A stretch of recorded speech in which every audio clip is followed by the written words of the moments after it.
मेरे सम्मानित निवेशकर्ता साथीगण, सर्वप्रथम मैं ये कामना करता हूँ, ईश्वर से प्रार्थना करता हूँ कि कोरोना महामारी के इस दूसरे कठिन दौर में आपका जीवन पूर्णतः सुरक्षित रहे और आप सपरिवार स्वस्थ रहे।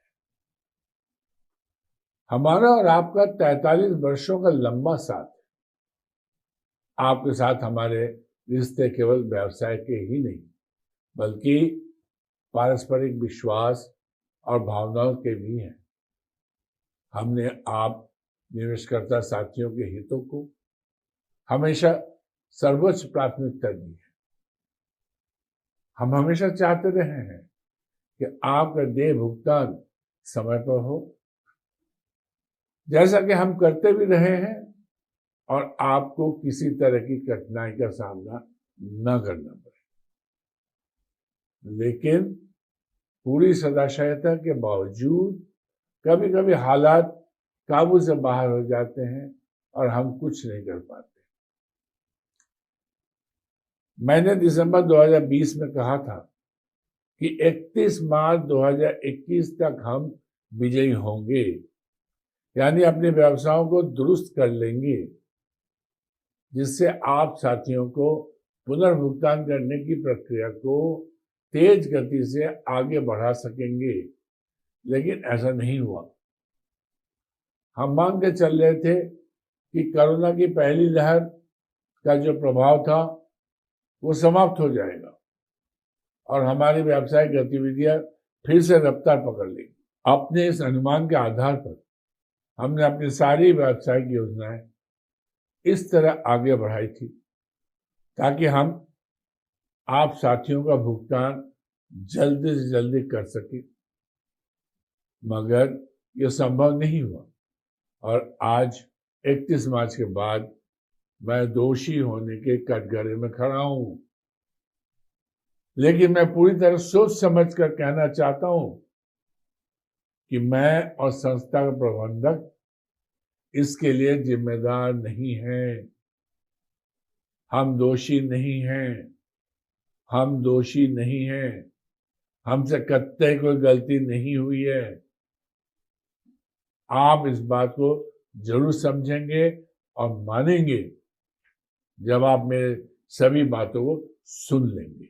दरअसल हम यह अनुमान नहीं लगा सके।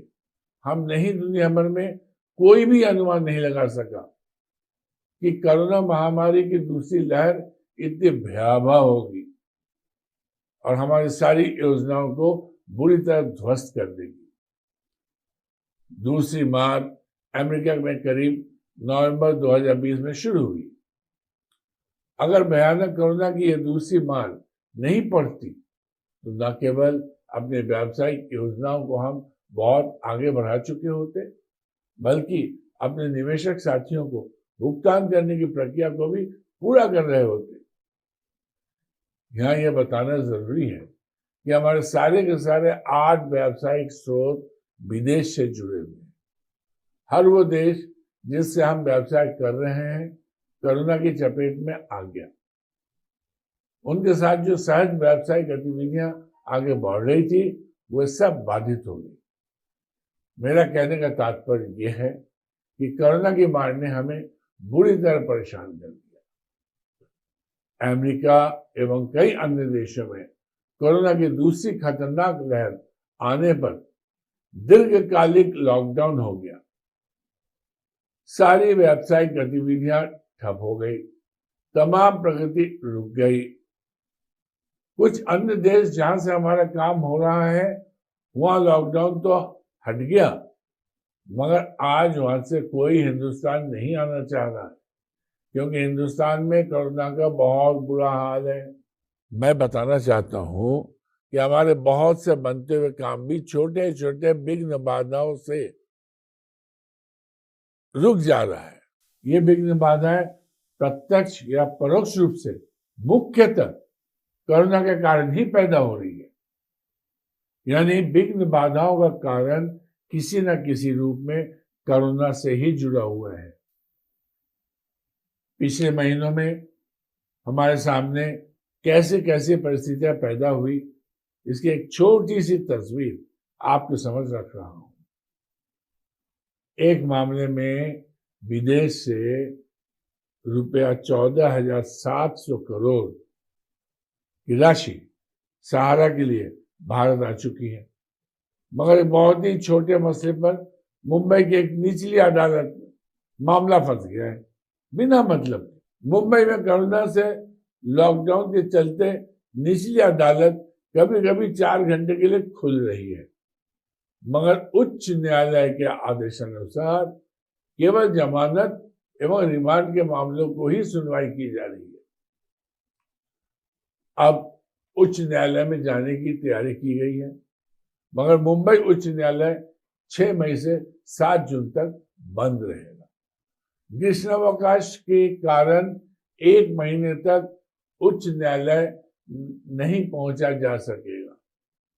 7 जून को जब उच्च न्यायालय खुलेगा तो यह मामला सुनवाई के लिए ले लिया जाएगा और शर्तिया 1 महीने में सुलझ जाएगा और उसके बाद 15 दिन के अंदर ये रकम हम तक पहुंच जानी चाहिए, बशर्ते कोरोना का और खेल न खेले।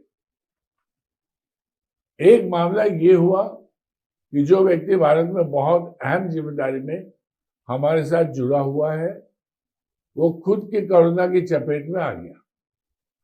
जब उसकी हालत बहुत गंभीर हो गई तो उसे करीब 25 दिन पूर्णतः काम से अलग होना पड़ा। हमारा सारा काम रुक गया।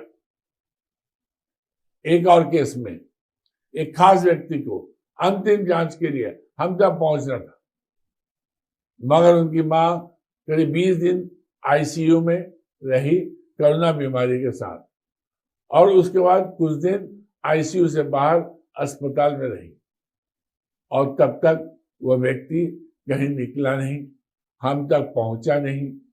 खैर ये स्वाभाविक भी था, मगर हमारा काम बुरी तरह बाधित हुआ।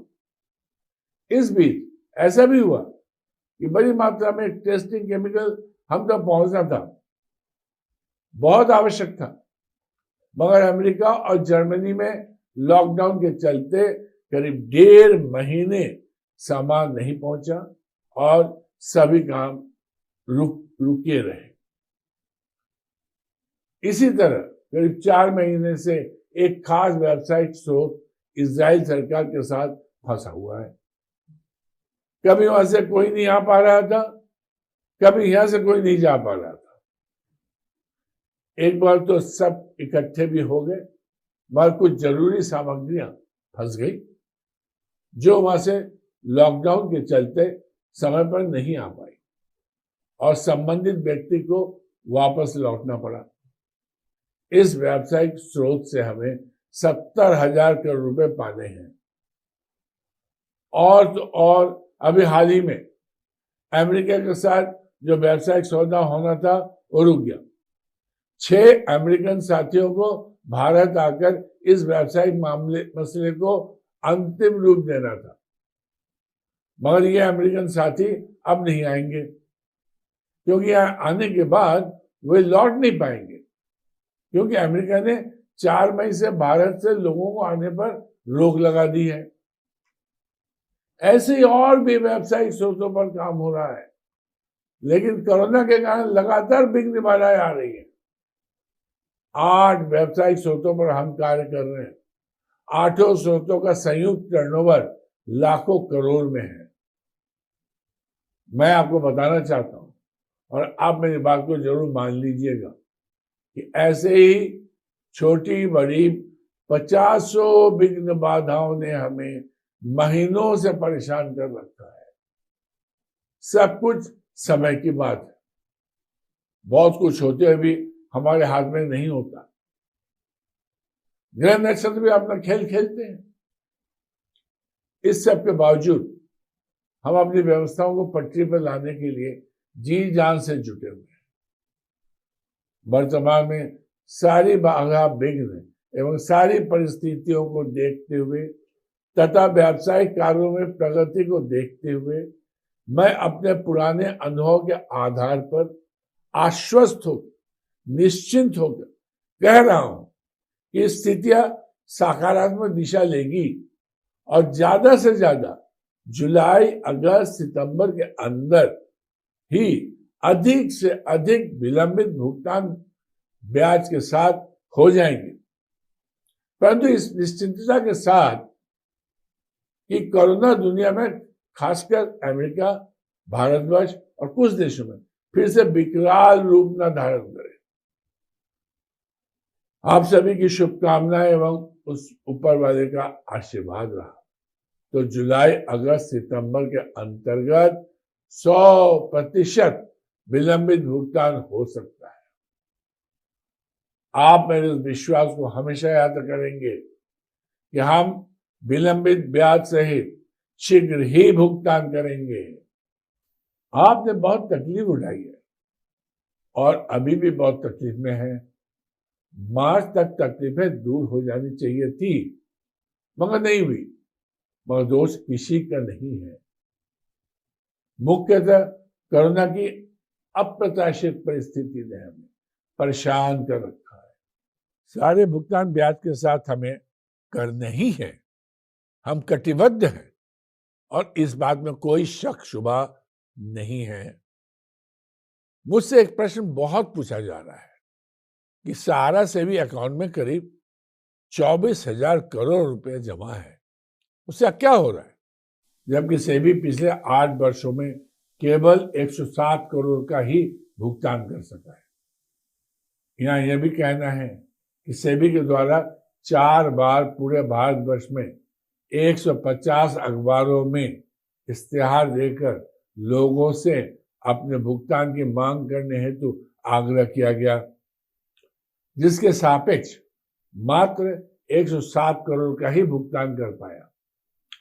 और माननीय सुप्रीम कोर्ट के निर्देश की अनदेखी कर सेबी द्वारा बिना सत्यापन कार्य पूरा किए, बिना अंतिम इश्तेहार दिनांक 26/3/2018 के द्वारा निवेशकों को यह अंतिम मौका दिया गया कि जो निवेशक अपना आवेदन दिनांक 2/7/18 तक सेबी को करेंगे, उन्हीं का भुगतान सेबी करेगा। आखिर ये भुगतान सारे के द्वारा पूर्व में ही किया जा चुका है, अतः ये डबल पेमेंट का मामला है। मैं दोहरा के कहना चाहता हूं, ये डबल पेमेंट का मामला है।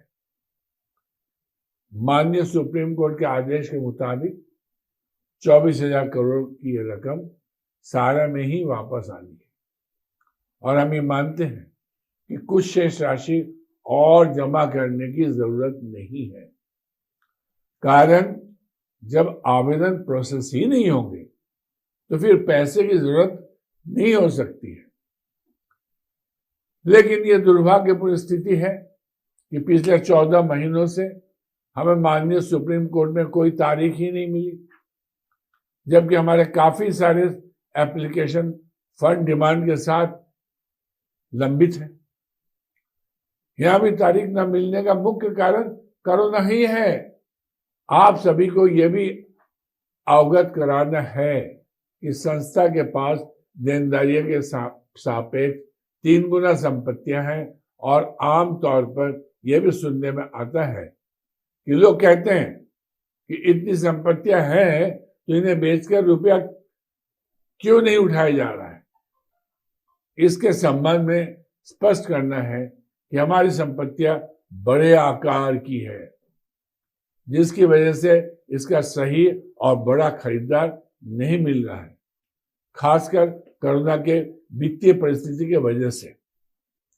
और यदि मिल भी रहा है तो भुगतान को 2-3 साल में करने की शर्तों के साथ हमारी संपत्तियों को 1/4 या 1/3 दाम में खरीदना चाह रहे हैं। व्यावसायिक कुशलता तो यही कहती है कि जो हमारी संपत्तियां है उसे डेवलप करके टुकड़े टुकड़े में बेचा जाए तो उसमें अपनी प्रॉपर्टी का एप्रिशिएटेड वैल्यू मिलता है। और रियल एस्टेट में यानी कि जमीनों में इसलिए पैसा लगाया जाता है कि उस जमीन का डेवलपमेंट कर उसे प्लॉटिंग अथवा कंस्ट्रक्शन कर अलग अलग व्यक्तियों को बेचा जाए, जिससे कि ज्यादा से ज्यादा मुनाफा कमाया जा सके।